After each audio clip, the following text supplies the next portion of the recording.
வணக்கம் நண்பர்களே. 2024 டிஎன்பிஎஸ்சியில் கேட்ட கொஷின்ஸை டாபிக் வைஸ் பார்த்துட்டு வரோம். ஏற்கனவே இதில் நம்ம சிம்பிள் இன்ட்ரெஸ்ட் டாப்பிக்கில் ஒரு 15 கொஷின் பார்த்துருக்கோம் இல்லையா? இப்போ அதனுடைய தொடர்ச்சியை தான் இந்த வீடியோவில் பார்க்க போகிறோம். 16வது கேள்வி பாருங்கள். ஒரு குறிப்பிட்ட அசல் ஒன்றுக்கு தனி வட்டி முறையில் 3 ஆண்டுகள் கழித்து மொத்த தொகை ரூபாய் 815 ஆகவும் 4 ஆண்டுகள் கழித்து ரூபாய் 854 ஆகவும் பெறப்பட்டால் அந்த அசல் எவ்வளவு அப்படின்னு கேட்டிருக்காங்க. 3 வருஷத்தில் எவ்வளோ அமௌண்ட் சொல்லியிருக்காங்கன்னா 815. 3 ஆண்டுகளில் 815. இதை மெத்தடாக போட்டோம் அப்படின்னா ரொம்ப பெருசாக இருக்கும். நான் ஒரு சின்ன ஷார்ட்கட் சொல்கிறேன், அதை ஞாபகம் வச்சுக்கிட்டீங்கன்னா போதும். ஃபர்ஸ்ட் அவங்க கொடுத்ததை எழுதுகிறேன். 4 ஆண்டுகளில் பார்த்தீங்கன்னா 854, 4 ஆண்டுகளில் 854. ஏன் இதை மேலே எழுதுறேன் அப்படின்னா நமக்கு மைனஸ் பண்ணுறதுக்கு ஈஸியாக இருக்கும்ட்டு. ஸோ 4 வருஷத்தில் இவ்வளோ, 3 வருஷத்தில் இவ்வளோ. நான் ரெண்டுத்தையும் மைனஸ் பண்ணுறேன். 4ல் 3 போயிடுச்சு அப்படின்னா 1. இந்த பக்கம் 854ல் 815 மைனஸ் பண்ணோன்னா 39. இது ஒரு வருஷத்துக்கு. ஆக்சுவலாக அவங்க 2 கொடுத்துருக்காங்க, 3 வருஷம் 4 வருஷம். இந்த ஒரு வருஷன்றதை இப்போ நான் என்ன பண்ணணும்னா 3 வருஷமாவோ 4 வருஷமாவோ மாற்றணும். ஜஸ்ட் என்ன பண்ணால் போதும் அப்படின்னா 3ஆல் பெருக்குனா போதும். 3 வருஷமா வேணும்னா அப்போ 3 3, இங்கே 3ஆல் பெருக்குனீங்கன்னா 9 27, 3 9 2 11, 117. என்னன்னா 3 வருஷத்துக்கான வட்டி 117 ரூபா. 3 வருஷத்துல அந்த அமௌண்ட் என்னவா மாறி இருக்கு அப்படின்னா 815 ரூபாயா மாறி இருக்கு. அவங்க என்ன கேட்குறாங்க அப்படின்னா அசல் எவ்வளோன்னு கேட்குறாங்க. கரெக்டா? ஸோ 3 வருஷத்துல அமௌண்ட் எவ்வளோ ஆயிருக்குன்னா 815 ரூபா ஆயிருக்கு. 3 வருஷத்துக்கு வட்டி எவ்வளோ கிடைச்சிருக்கு அப்படின்னா 117 ரூபா கிடைச்சிருக்கு. ஸோ மொத்த தொகையிலிருந்து இந்த வட்டியை மைனஸ் பண்ணிட்டோம்னா அசல் தெரிஞ்சிடும். அப்போ மைனஸ் பண்ணோம் அப்படின்னா 8 9 6. அப்போ அசல் எவ்வளோ அப்படின்னா ரூபாய் 698. இந்த ஐடியா உங்களுக்கு புரியுதான்னு பாருங்க. அவங்க கண்டிப்பாக இந்த மாதிரி கொடுக்குறப்ப இந்த 2 தான் கொடுப்பாங்க. 3 வருஷம் 4 வருஷம் நோ, 3 வருஷம் 5 வருஷம் நோ. ஆக மொத்தத்தில் 2 ஸ்டேட்மெண்ட் கொடுப்பாங்க. கரெக்டா? இங்கே 4 வருஷம் 3 வருஷம். அதை மைனஸ் பண்ணால் 1 வருஷம் கிடைக்குது. இந்த 1 ஏன் சார் 3ஆல் பெருக்கணும், நான் 4ஆல் பெருக்கக்கூடாதா அப்படின்னா தாராளமாக பெருக்கலாம்.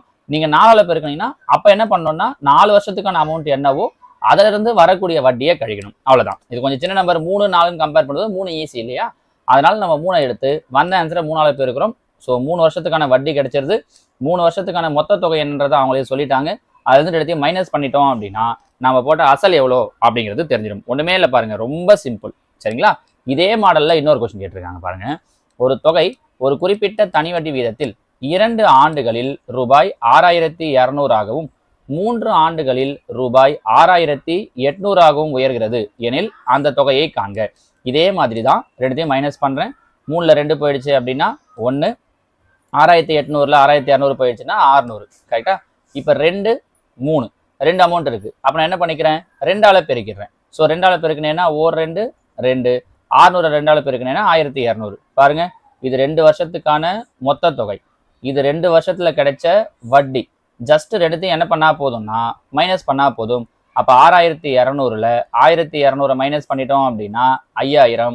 அப்போ அதோட அசல் தொகை எவ்வளோ அப்படின்னா ஆப்ஷன் ஏ 5000. வேற ஒண்ணுமே இல்லை பாருங்களேன். ரொம்ப ரொம்ப ரொம்ப ஈஸி. சரிங்களா? இந்த ட்ரிக் தெரியணும், அவ்வளோதான். இதை உட்காந்து மெத்தடா ஃபார்முலாலாம் வச்சுன்னு போட்டு இருந்தோம் அப்படின்னா அது ரொம்ப பெருசா போயிட்டு இருக்கும். சரிங்களா? அடுத்ததா 18. இதே மாடல்ல இன்னொன்று, ஆனால் இதுல கொஞ்சம் ட்ரிக்கை யூஸ் பண்ணியிருக்காங்க. இங்க பாருங்க. ஒரு குறிப்பிட்ட தொகையானது ஒரே தனி வட்டி வீதத்தில் 5 ஆண்டுகளில் 11025, 5 ஆண்டுகளில் 11025 ஆகவும் 8 ஆண்டுகளில் 13965 ஆகவும் கிடைக்கிறது எனில் ஆண்டு வட்டி வீதம் காண்கன்னு கேட்டிருக்காங்க. இதுக்கு முன்னாடி எல்லாம் மொத்த தொகை கேட்டது, அதோட அசல் தொகை என்னன்னு கேட்டிருந்தாங்க 2 கொஸ்டின்ல. இங்க வட்டி வீதம் அங்க பண்ண மாதிரியே அப்படியே பண்ணுங்க. மைனஸ் பண்றேன். 8ல் 5 போயிடுச்சு அப்படின்னா 3.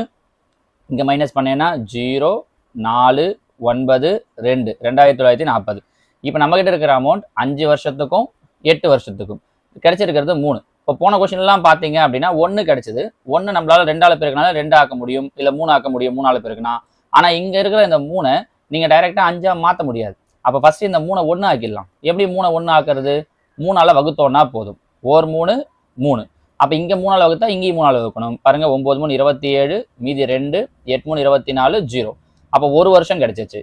நமக்கு இந்த 5 வருஷத்தை எடுத்துக்கலாம். நீங்கள் 5 எடுக்கலாம், 8 எடுக்கலாம். நம்ம பொதுவாக இருக்கிறதுல சின்ன நம்பர் எடுத்துக்கிறோம் 5. அப்போ இது 5ஆல் பெருக்குனா 5 வருஷத்துக்கு கிடைச்சிடும். பாருங்க, 5ஆல் பெருக்குனேன் அப்படின்னா 0 8 40, மீதி 4, 9 5 45 4 49.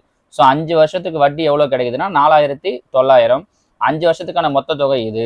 ரெண்டுத்தையும் மைனஸ் பண்ணுறோம். பாருங்க, 11025 4900 என்ன பண்ணிடுறேன்னா மைனஸ் பண்ணிடுறேன். அப்படின்னா 5 2 1 6 அப்படின்னா அசல் எவ்வளோ அப்படின்னா 6125. ஒருவேளை இந்த கொஸ்டின்ல அவங்க அசல் எவ்வளோன்னு கேட்டிருந்தாங்கன்னா இதோட நிறுத்திருக்கலாம் 6125. ஆனா அவங்க என்ன கேட்டிருக்காங்க, வட்டி வீதம் ரேட் ஆஃப் இன்ட்ரெஸ்ட் எவ்வளோ அப்படின்னு கொஸ்டின் கேட்டிருக்காங்க. கரெக்டா? இப்போ இதில் நம்ம பண்ண வேண்டியது ஆர் கண்டுபிடிக்கணும். இப்போ நம்ம ஏற்கனவே சொல்லியிருக்கோம், நம்ம முன்னாடி சொன்ன 1வது கொஸ்டின்ல இருந்து பார்த்துருந்தீங்க அப்படின்னா அசல் தெரிஞ்சிருச்சு. கரெக்டா? ஒரு வருஷத்துக்கு வட்டி தெரிஞ்சிருச்சு. இதோ பாருங்க, ஒரு வருஷத்தோட வட்டி எவ்வளோ அப்படின்னா 980. ஒரு வருஷத்தோட வட்டி எவ்வளோ கிடைச்சிருக்குன்னா 980. ஒரு வருஷம் தான். நமக்கு தேவை வட்டி வீதம். பாருங்க, நம்ம ஏற்கனவே இந்த மாதிரியான சம்பளம் என்ன சொல்லியிருக்கோம்னா லாஸ்டா இருக்கிற 2 ஜீரோ விட்டுருங்கன்னு சொல்லியிருக்கோம். 6125 இருக்கு, 2 ஜீரோ விட முடியாது, ஏன்னா இங்க ஜீரோ இல்லை. அப்போ 2 ஸ்தானம் தள்ளி பாயிண்ட் வச்சுக்கிறேன், 61.25. இப்போ ஒன்றும் இல்லை, கீழே 4 ஆப்ஷன் கொடுத்துருக்காங்க, 14 15 16 17. இதில் எந்த நம்பரை பெருக்குனா நமக்கு ஆன்சர் 980 வரும்னு பார்த்தோம்னா முடிஞ்சிச்சு. அதோட நீங்கள் ஈஸியாக கண்டுபிடிக்கலாம். இப்போ 15ன்னு எடுத்துக்கிறேன், இதை 15ஆல் பெருக்குனா லாஸ்ட் நம்பர் என்ன வரும், 5 25ன்னு வரும். ஆனால் இங்கே என்ன இருக்குது, ஜீரோன்னு இருக்குது. ஆனால் இங்கே நமக்கு பெருக்கும்போது 5 வருது. அப்போ இது ஆன்சர் கிடையாது. அதே மாதிரி 17 போட்டேன்னா 7 5 35ன்னு வரும். அப்பயும் 5 தான் வரும். ஆனால் இங்கே ஜீரோன்னு இருக்குது. ஸோ இதுவும் கிடையாது. அப்போ மீதி இருக்கிறது 4. 14 போட்டேன் அப்படின்னா 4 5 20ன்னு ஜீரோ வரும். 16 போட்டு பார்த்தேன்னா 6 5 30 ஜீரோ வரும். ஸோ 1 14 இருக்கணும், இல்லைன்னா 16 இருக்கணும். அப்போது இந்த 61.25 இந்த 2 நம்பர் 14 பெருக்கி பார்க்குறேன், 980 வந்துடுச்சு அப்படின்னா அதுதான் ஆன்சர். 980 வரல அப்படின்னா சி தான் ஆன்சர். நான் உங்களுக்கு 16 பெருக்கி காட்டுறேன், ஏன்னா எது ஆன்சராக வருமோ நான் அதையே உங்களுக்கு பெருக்கிறேன். ஆனால் நீங்கள் எதை பெருக்கினாலும் ஆன்சரை சொல்ல முடியும். இப்போ பாருங்க, 16 பெருக்கினேன்னா 16 80 8 ஜீரோ வருது இல்லையா, 16 32 ஒரு 8 40, மீதி 4 புள்ளி இருக்கிறதால புள்ளி. 16 16 16 ஒரு 4 20 2 6 16 96 ஒரு 2 98 980.00. அப்போ 980ன்னு வருது பாருங்க. So answer option C 16. நீங்கள் ஆன்சர் தெரியவே 16 பெருக்கிட்டீங்க சார், நான் 14 பெருக்கி இருந்தால் என்னவாகும் அப்படின்னா 14 பெருக்கினா 940 980 வரப்போகிறது கிடையாது. அப்போ அதுவும் கேன்சல் ஆகிட்டு இருக்கும். மீதி இருக்கிறது சி தான்றதால சியை சூஸ் பண்ணிடலாம். நம்ம புரியுதா? வட்டி வீதம் கேட்குறாங்கன்னா இப்போ இங்கே கூட ஏன் உங்களுக்கு இது கொஞ்சம் பெருசாக இருந்துச்சுன்னா இது ஜீரோ வச்சு வரல, 6125ன்னு வரவே நம்ம 2 ஸ்தானம் தள்ளி புள்ளி வைக்கிற மாதிரி இருந்துச்சு. ஒரு பேச்சுக்கு 6000 வந்துருந்துச்சு அப்படின்னு வச்சுக்கோங்களேன். ஒரு சதவீதத்துக்கு நம்ம என்ன பண்ணுவோம், 2 ஜீரோ விட்டுருவோம். மீதி இருக்கிற நம்பரை ஈஸியாக நீங்கள் பெருக்கி பார்த்துட்டு இருக்கலாம். புரிஞ்சு முடியுதாமா உங்களுக்கு? சரிங்களா? ஸோ இவ்வளோதான் இது. ஸோ முதல் 2 கேள்வி பார்த்தது வெறும் அசல் மட்டும், அப்போ ஜஸ்ட் மைனஸ் பண்ணி விட்டுட்டோம். அதுக்கப்புறம் வட்டி வீதம் கேட்குறாங்கன்னும் போது 2 ஸ்தானம் தள்ளி பாயிண்ட் வச்சுட்டு கீழே இருக்கிற ஆன்சரை பெருக்கி பார்க்கும்போது எதுக்கு ஒரு வருஷத்துக்கான வட்டி, ஏன்னா ஒரு வருஷத்துக்கு தான் நமக்கு சரியா ஒரு வருஷத்துக்கான வட்டி வருதோ அது. ஏன் ஒரு வருஷத்துக்கு பார்க்குறோம்னா நம்ம ஜஸ்ட் இந்த பர்சன்டேஜை மல்டிப்ளை பண்ணால் போதும். 2 வருஷம் 3 வருஷம்லாம் எடுக்கிறீங்கன்னா கூட நீங்கள் மறுபடியும் அந்த 2யோ 3யோ பெருக்கணும். நம்ம புரிஞ்சு முடியுதா? அதுதான் 19. அருண் என்பவர் பாலாஜிக்கு ரூபாய் 5000ஐ 2 ஆண்டுக்கும், சார்லஸ் என்பவருக்கு ரூபாய் 3000ஐ 4 ஆண்டுகளுக்கும் ஒரே தனி வட்டி வீதத்தில் வழங்கியதால் மொத்தமாக ரூபாய் 2200 வட்டியாக பெற்றால் வட்டி வீதம். ஸோ இதுவும் பாருங்க, ஏற்கனவே நம்ம பார்த்த ஃபர்ஸ்ட் கொஸ்டின்ல இருந்து பார்த்துருந்தீங்கன்னா வட்டி இந்த அமௌண்ட் எவ்வளோ எப்படி கண்டுபிடிக்கிறது அப்படிங்கிறது தெரிஞ்சிருக்கும். நம்ம என்ன பண்ண சொல்லியிருப்போம், பொதுவாகவே கடைசியாக 2 ஜீரோ விட்டு சொல்லியிருப்போம். மீதி என்ன இருக்கும், 50 × 2 வருஷம். வட்டி வீதம் என்ன சொல்கிறாங்களோ அதை பெருக்க சொல்லியிருப்போம். ஆனால் இங்கே வட்டி வீதம் சொல்லலை, அதை தான் கேட்டிருக்காங்க. அதனால் அதை நான் எக்ஸ்னு வச்சுக்கிறேன். புரியுதான்னு பாருங்கள், 2 ஜீரோ விட்டுட்டோம். இது வழக்கம் நம்ம முதல்லையே சொன்னது தான். × 2 வருஷன்றதால 2, வட்டி வீதம் எக்ஸ். அதே மாதிரி இன்னொரு அமௌண்ட்டு 3000 ரூபாய், 2 ஜீரோ விட்டுறோம். அப்போ 3000னா 30 × எத்தனை வருஷம், 4 வருஷம் × 4, வட்டி வீதம் தெரியாது எக்ஸ். இது எடுத்தையும் சேர்த்தா ஏன் சேர்க்குறோம்னா மொத்தமாக எவ்வளோ வட்டி கிடைக்குதுன்னு சொல்லியிருக்காங்க. ஸோ மொத்தம்னா கூட்டிக்கிறோம். கூட்டினா எவ்வளோ கிடைக்குது அப்படின்னா ரூபாய் 2020. புரியுதான்னு பாருங்க, ரொம்ப சிம்பிளாக முடிச்சிட்டோம். அவ்வளோதான், ஆன்சரே முடிஞ்சிச்சு. அடுத்த ஸ்டெப்பில் 5000ல் 2 ஜீரோ விட்டுறோம். 50 எப்பவுமே நம்ம இப்படி 2 ஜீரோ விட்டு தான். நீங்கள் முன்னாடி போட்ட பார்ட் எல்லாம் பார்த்துருந்தீங்கன்னா ஏன் 2 ஜீரோ விட்டுறோன்றது தெரிஞ்சிடும். சரியா? இப்போ 2 10, அப்போ இது 100, இது முன்னாங்க 12, 100யும் 12 120 கூட்டு கரெக்டாக 120. 100 ஒரு 120 220 எக்ஸ், ஏன்னா இங்கேயும் எக்ஸ் இருக்குது இங்கேயும் எக்ஸ் இருக்குது. அப்போ 220 எக்ஸுங்கிறது 2200. நமக்கு எக்ஸு தேவை 2200, பெருக்கல் இருக்கிற 220 இங்கே வந்துடும். கரெக்டாக? அப்போ பாருங்கள், இது அப்படியே அடிக்கலாம். ஒரு 220 220, ஒரு 220 220, எக்ஸ்ட்ராவாக ஒரு ஜீரோ இருக்குது. அப்போ அந்த ஜீரோ சேர்த்துக்கிறேன் 10. ஸோ எத்தனை % வட்டி வீதம் அப்படின்னா 10% வட்டி வீதம். இதுதான் உங்களுக்கு ஈஸி. இல்லைன்னா நீங்கள் என்ன பண்ணணும்னா ஒவ்வொரு பர்சன்டேஜையும் இங்கே கொண்டு வந்து அப்ளை பண்ணி பார்க்கணும். 5000க்கு 2 வருஷத்துக்கு 5% கண்டுபிடிச்சி 3000க்கு 4 வருஷத்துக்கு 5% கண்டுபிடிச்சி ரெண்டுத்தையும் கூட்டினா 2200 வருதா? அப்படி கூட ட்ரை பண்ணி பார்க்கலாம். எப்படி? இது புரிஞ்சிச்சா? நான் மெத்தடா எப்படி போடுறது அப்படிங்கிறத சொல்லிட்டேன். ஒருவேளை இதில் டவுட் இருக்கு, எனக்கு இந்த மாதிரி போட்டு வர்றதுக்கு அந்த மாதிரி இந்த இடத்துல போட்டு தெரியல சார் அப்படின்னா நீங்கள் ஒவ்வொன்றுக்கும் அமௌண்ட் இப்போ உதாரணத்துக்கு 5% எடுத்துக்கிறேன். 5000ல் பாருங்க 50 × 2 × 5%. அப்போ 5 5 25 25 2 50. அப்போ எவ்வளோ கிடைக்குது? 500. ஒரு ஜீரோ இருக்கிறதால. அதே மாதிரி 3000க்கு 3000னா 30, ஏன்னா 2 ஜீரோ விட்டுருவோம். 4 வருஷம் × 5%ன்றதால 5. அப்போ முன்னாங்க 12 12 5 60. ஸோ எவ்வளோ கிடைக்குதுன்னா 600ன்னு கிடைக்குது. ரெண்டுத்தையும் கூட்டினா 1100ன்னு வருது. ஆனால் அவங்க எவ்வளோ சொல்லியிருக்காங்க? 2200.